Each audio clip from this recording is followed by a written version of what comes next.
कार्तिक मास व्रत कथा महात्म्य दूसरा अध्याय 2। कार्तिक मास व्रत कथा के दूसरे अध्याय में भगवान ऋषि सूत जी नारद जी को आगे बताते हैं कि भगवान कृष्ण ने बताया कि जब गुणवती के पति औपपति को राक्षस द्वारा मारा दिया गया तो वो बहुत दुखी हुई। यहाँ विस्तार से पढ़े कार्तिक व्रत कथा का दूसरा अध्याय। श्री कृष्णचंद्र जी ने कहा, हे देवी, गुणवती अपने पिता और स्वामी को राक्षस द्वारा मारे जाने का संवाद सुनकर पिता और पति के क्लेश से दुखित होकर करुण विलाप करने लगी।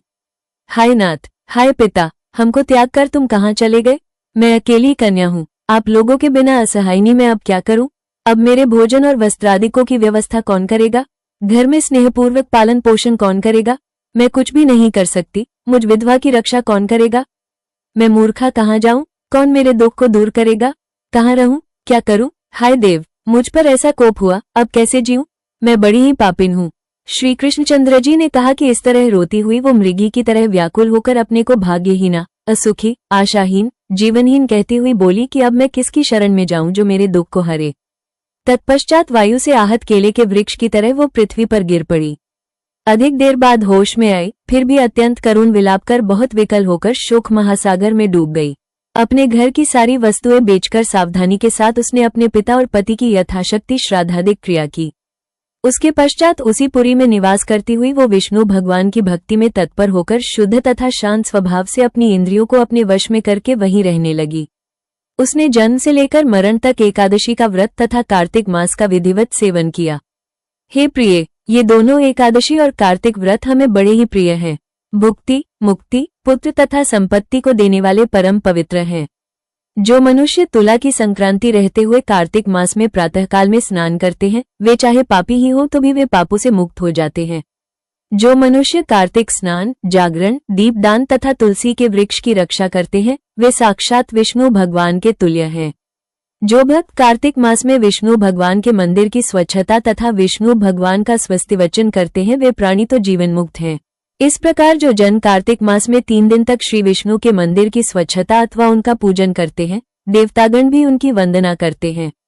जिन्होंने जन्म भर इस नियम का पालन किया है, उनका तो कहना ही क्या है। इसी प्रकार वो गुणवती विधवा दक्षिता होकर प्रतिवर्ष कार्तिक का व्रत और विष्णु भगवान की पूजा भक्तिपूर्वक करती रही। हे प्रिय, एक बार वो रोग के कारण दुबली हो गई थी तथा ज्वर से पीड़ित होने पर धीरे धीरे किसी प्रकार गंगा स्नान करने को गई। वो जल में स्नान करने के निमित्त उतरी और जाड़े से कांपने लगी और विकल हो गई। तब उसने आकाश की ओर से अपनी ओर आते हुए एक विमान को देखा, जो शंख, चक्र, गदा और पद्म आदि विविध शस्त्रों से सुशोभित विष्णु भगवान का रूप धारण करने वाला था। रथ पर उनके वाहन गरुड़ की ध्वजा अंकित थी। तब मेरे विष्णु के गण विमान पर चढ़ाकर उस पर चंवर डुलाते हुए अप्सरागणों से सुशोभित उस गुणवती को बैकुंठलोक में ले गए। वो गुणवती प्रज्वलित अग्नि की शिखा की तरह उस विमान में बैठी हुई एकमात्र कार्तिक व्रत के प्रभाव से मेरे समीप आए। इसके अनंतर जब ब्रह्मादिक देवताओं के प्रार्थना करने पर मैं इस मानवलोक में आया, तब मेरे गण भी मेरे साथ आए। हे भामिनी, ये समस्त यादव मेरे ही गण हैं। देवशर्मा नामक विप्र जो पूर्व जन्म में तुम्हारा पिता था, वही इस जन्म में सत्राजित होकर यहाँ है। जो पूर्व जन्म में तुम्हारे पति चंद्रशर्मा थे, वही अक्रूर हुए। और हे भामिनी, तू ही वो गुणवती है। कार्तिक व्रत के पुण्य से ही तू मुझे अति प्यारी है। हे शुभे, पूर्व जन्म में मेरे मंदिर के द्वार पर तुमने तुलसी का बगीचा लगाया था। उसी पुण्य के प्रभाव से तुम्हारे घर में ये कल्पवृक्ष सुशोभित हो रहा है। पूर्व जन्म में जो तुमने कार्तिक मास में दीपदान किया था, इसी कारण तुम्हारे शरीर में शोभा और तुम्हारे घर में साक्षात अचल लक्ष्मी निवास करती है। उस जन्म में तुमने जो व्रतादिक पतिस्वरूप भगवान के लिए अर्पण किया था, उसी के फल से तुम इस जन्म में मेरी प्रिय भार्या हुई हो। पूर्व जन्म में आजीवन तुमने नियम सहित कार्तिक मास का व्रत किया था, उसी से कभी भी हमारा और तुम्हारा वियोग नहीं हो सकेगा।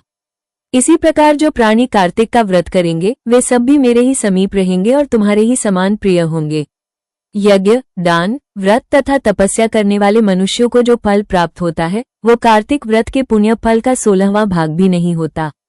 श्री सूत जी बोले, इस प्रकार सत्यभामा श्री कृष्ण भगवान से अपने पूर्वजन्म संबंधी पुण्य के प्रभाव का वृतांत सुनकर प्रसन्न हुई तथा सारे संसार के आदि कारण भगवान श्री कृष्णचंद्र जी को प्रणाम करके बोली।